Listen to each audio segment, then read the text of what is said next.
Bien, mi nombre es Yamil Lambert y vamos a dar inicio a un taller de experimentación sobre diseño y desarrollo de videojuegos. Este taller estará compuesto por tres partes. La primera en la parte teórica, la segunda el diseño del videojuego y la tercera el desarrollo o la programación del mismo. Estos son mis canales de comunicación. Tienen mi blog personal, profesorlambert.com, mi videoblog en YouTube, mi cuenta de Twitter y las aplicaciones que he publicado en Google Play. En la parte teórica está esta interrogante: ¿son los videojuegos arte? Y el debate sobre si los videojuegos son arte ha tenido sus críticos a favor y en contra.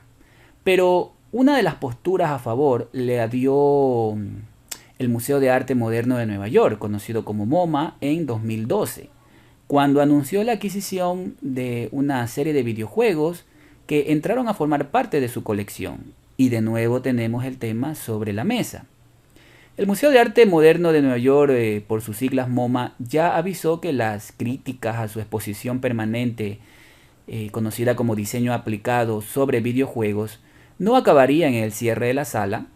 Realmente la muestra abierta empezó con 14 juegos, que recuerdo, estaba Pac-Man, estaba Tetris, SimCity 2000, The Sims, Portal, Flow, bueno, eran 14, ¿no?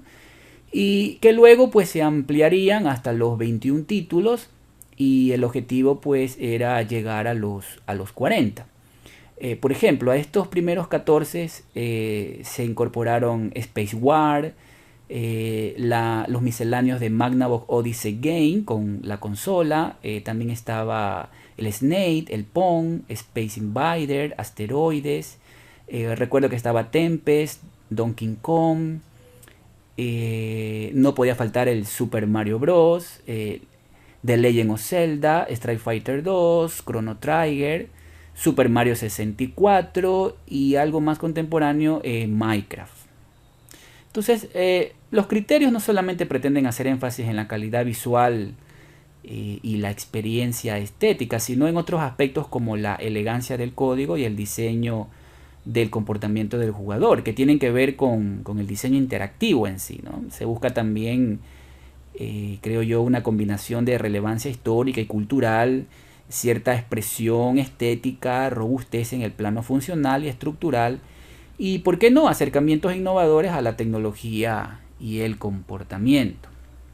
Mi postura a esta interrogante es que sí, los videojuegos son arte y sobre todo incluyen muchas disciplinas para hacer un videojuego, ¿no? Necesitamos a los artistas visuales, necesitamos a la gente que maneja el sonido, el audio, la composición.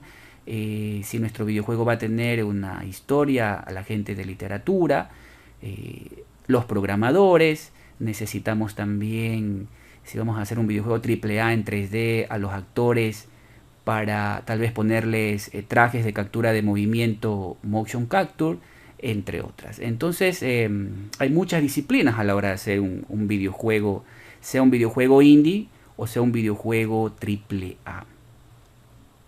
De los videojuegos que se mencionaron en la lista del MoMA, yo rescato, por ejemplo, el Pong, un videojuego que apareció en el año 72. La empresa Atari, es icónica, lanza este videojuego, que básicamente, lo tienen aquí, es un videojuego que se asemeja a un videojuego de tenis.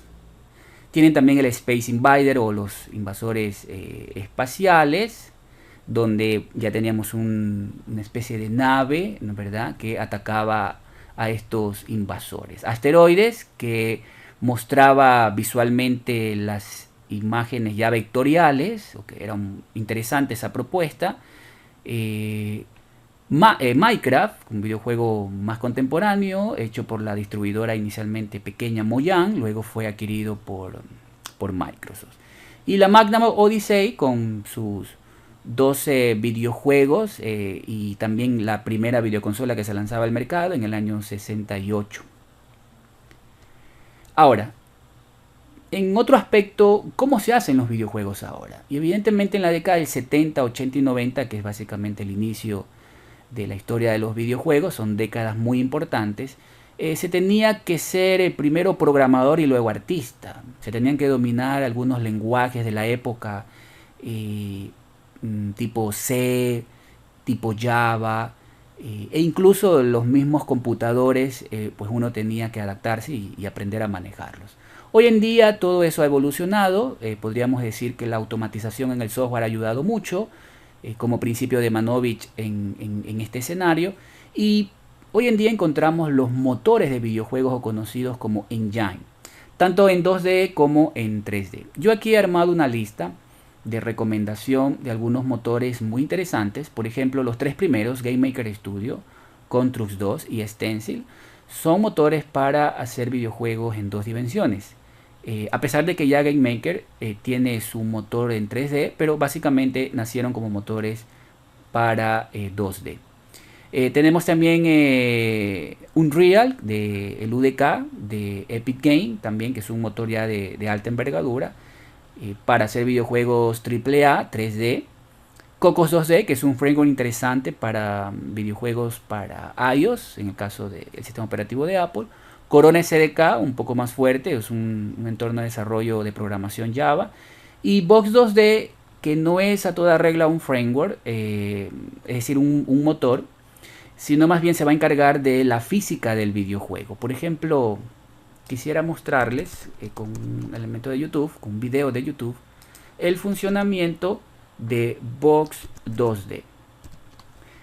Van a ver que en este escenario la física yo la modelo en un editor, hago los elementos o los objetos, no pongo las texturas todavía. Posteriormente tendré que indicarle al artista que establezca las diferentes texturas para los elementos que incorporan. Entonces ustedes pueden ver aquí que sencillamente el editor me permite darle gravedad, darle unas propiedades, características a los objetos para que respondan a esa gravedad, colisiones, y es muy práctico. Entonces no tengo que llegar al nivel de saberme estrictamente las fórmulas de la física, sino un poco entender la mecánica de los comportamientos de los objetos en una cuestión de diseño y algunas propiedades que establecería para estos elementos, ¿no? Entonces aquí ustedes están viendo cómo funciona este framework de Box 2D.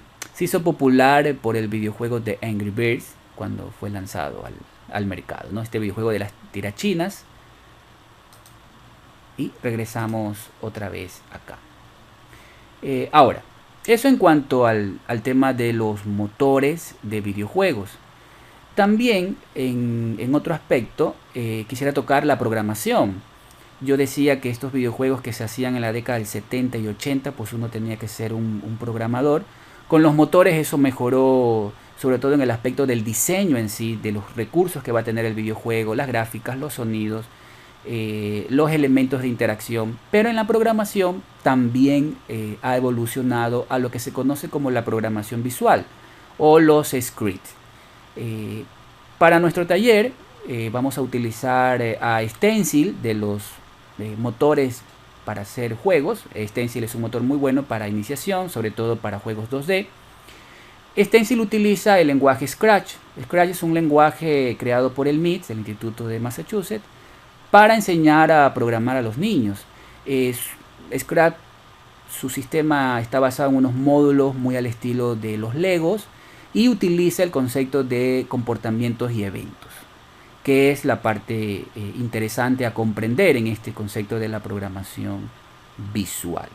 Entonces, un comportamiento básicamente es lo que puede hacer un objeto, un actor en un videojuego, y un evento es básicamente, entre comillas, esa eventualidad que provocaría la ejecución de nuestro comportamiento.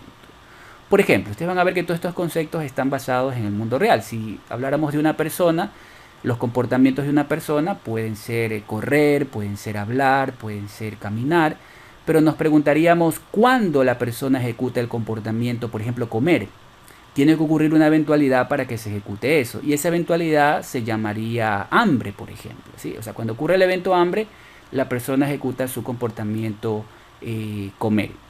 Las personas pueden correr, pero debe ocurrir un evento para que las personas corran, ¿no? Entonces, por ejemplo, vamos a decir el evento peligro, entonces la persona ejecuta su comportamiento correr.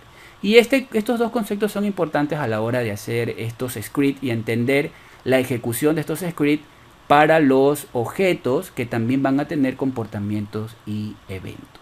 que es como lo maneja también el lenguaje Scratch en la herramienta que vamos a utilizar, que es Stencil.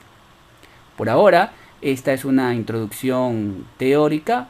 Los espero en la segunda parte de este taller. Mi nombre es Yami Lambert. Muchas gracias.